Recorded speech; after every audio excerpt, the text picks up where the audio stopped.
खबर आ रही है आज के दिन कि रसिया हर दिन 1000 से लेकर 1100 नए रिक्रूट मोबिलाइज कर रहा है। ये जो रिपोर्ट आज के दिन deputy head Ukraine military intelligence agency हुर की तरफ से आई है।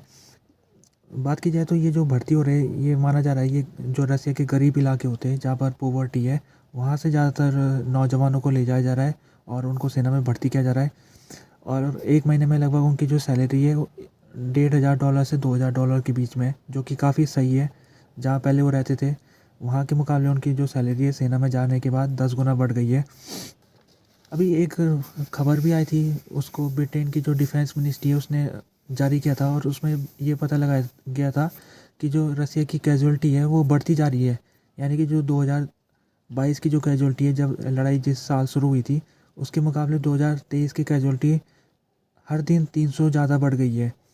अगर ये कैजुअल्टी 2024 में भी इसी तरीके से बढ़ती रही, यानी कि 2023 के मुकाबले 2024 में अगर हर दिन 300 सिपाही एक्स्ट्रा मरते रहे, तो माना जा रहा है कि 2024 के अंत तक रसिया के लगभग 3 लाख सिपाही उसके या तो मारे जाएंगे या तो इंजर हो जाएंगे।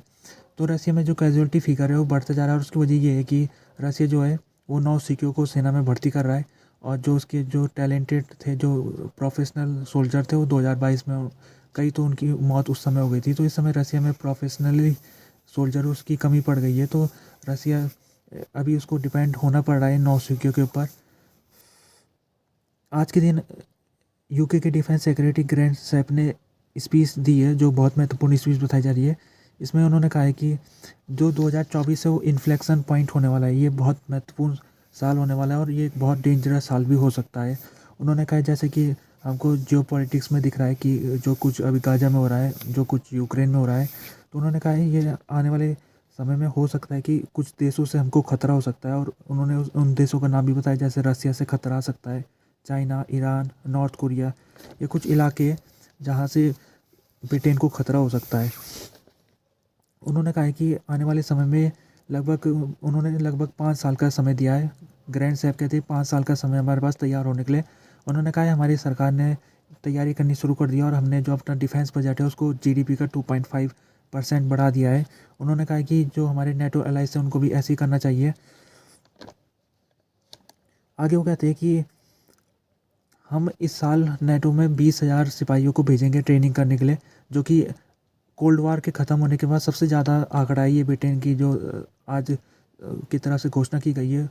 तो ब्रिटेन जहाँ पर उसकी एक्सरसाइज होगी, नेटो की एक्सरसाइज, चाहे वो ईस्टर्न यूरोप में हो या फिर वो दूसरे इलाके में हो, तो नेटो में वो 20,000 सिपाहियों को इस साल लगाएगा।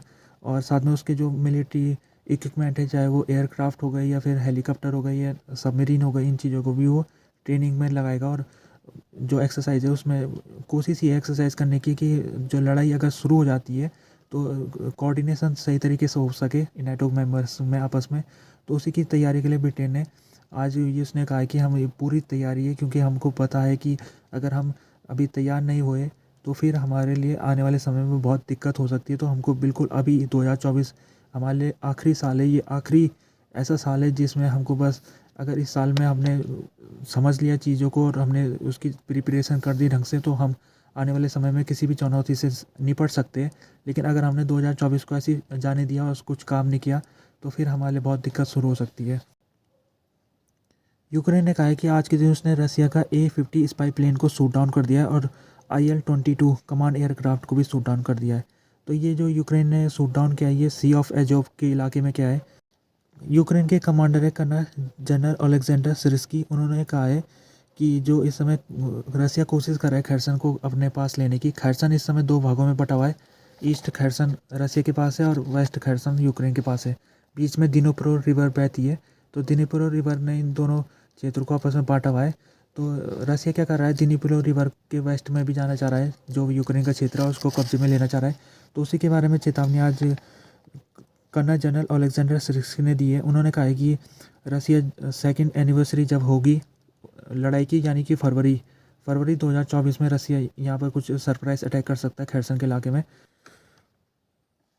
Farmer minister Bulgaria, Poland, Hungary, Romania, Slovakia, ये 5 देश है जो कि ईस्टर्न यूरोप में पड़ते हैं। यहाँ के जो फार्मर मिनिस्टर है आज उन्होंने यूरोपियन कमीशन को एक पत्र लिखा है, उसमें उन्होंने कहा है कि जो यूक्रेन का चीफ एग्रीकल्चर एक्सपोर्ट हो रहा है यूरोप में, उससे इन पांचों देशों को नुकसान हो रहा है, क्योंकि जो ये 5 देश है ये एक्सपोर्ट करते हैं फूड को, और जब ये वीट को या दूसरे फूड ग्रेन को जब ये एक्सपोर्ट करते हैं यूरोप में, तो फिर इनका इनकम होती है।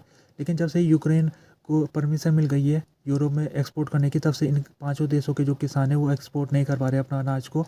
तो इसी कारण आज इन्होंने लेटर लिखा है यूरोपियन कमीशन को, और उसमें इन्होंने डिमांड की है कि यूक्रेन को जो उसको परमिशन मिली है उस परमिशन को अब उसमें बंद कर देनी चाहिए, क्योंकि जो यूक्रेन है वो यूरोपियन यूनियन का मेंबर नहीं है, तो उसको यूरोपियन यूनियन का कोई बेनिफिट भी नहीं मिलना चाहिए। साथ में इन्होंने कहा है कि इसको हम करने का तरीका एक ही है कि हम टैरिफ लगा सकते हैं, जो यूक्रेन का ग्रेन है उसके ऊपर टैरिफ अगर हम लगा देते, टैक्स लगा देते, तो फिर ये हमको ठीक रहेगा, हमारे लिए जो हमारा कंपटीशन में हम आ जाएंगे वापस। यूएन और उसके जो पार्टनर है उन्होंने अपील की है कि यूक्रेन को इस साल के लिए $4.2 बिलियन की हेल्प मिलनी चाहिए, और ये जो हेल्प है ये यूक्रेन को जो उसकी बॉर्डर वाले इलाके जहाँ पर सिविलियन लोगों को नुकसान का सामना करना पड़ा था उनको हेल्प में दिया जाएगा पैसे। तो ये $4.2 बिलियन की यहाँ पर हेल्प यूएन की तरफ से मांगी गई है। और यूएन एड के जो चीफ़ है मार्टिन ग्रिफिथ, उन्होंने आज के दिन जब जिनेवा में डिप्लोमेट बैठे हुए थे तो उनसे अपील की उन्होंने कि इस समय उन जो डिप्लोमेट है उनको यूक्रेन की तरफ ध्यान देना चाहिए, और यूक्रेन में इस समय स्थिति गंभीर है। उन्होंने साथ में ये भी कहा कि हम समझ सकते हैं इस समय जो मामला है वो काफ़ी डाइवर्ट हो रखा है, क्योंकि गाजा में ज़्यादा देशों का ध्यान है, लेकिन उन्होंने कहा कि गाजा में तो है ही ह्यूमैनिटेरियन क्राइसिस, लेकिन यूक्रेन भी कम नहीं है, उसमें जो 40% पॉपुलेशन है यूक्रेन की उसको इस समय ह्यूमैनिटेरियन सहायता की ज़रूरत है। तो उन्होंने कहा कि हमको यूक्रेन को भूलना नहीं है और यूक्रेन की मदद करनी है उन्होंने। तो उन्होंने डिप्लोमेट से आग्रह किया है कि आप लोग अपने अपने देशों में जाके यूक्रेन के लिए कुछ पैसा जमा कीजिए, और ताकि जो हमारा टारगेट है $4.2 बिलियन का ये पूरा कर सके और इस पैसे को हम यूक्रेन के लोगों तक पहुंचा सके।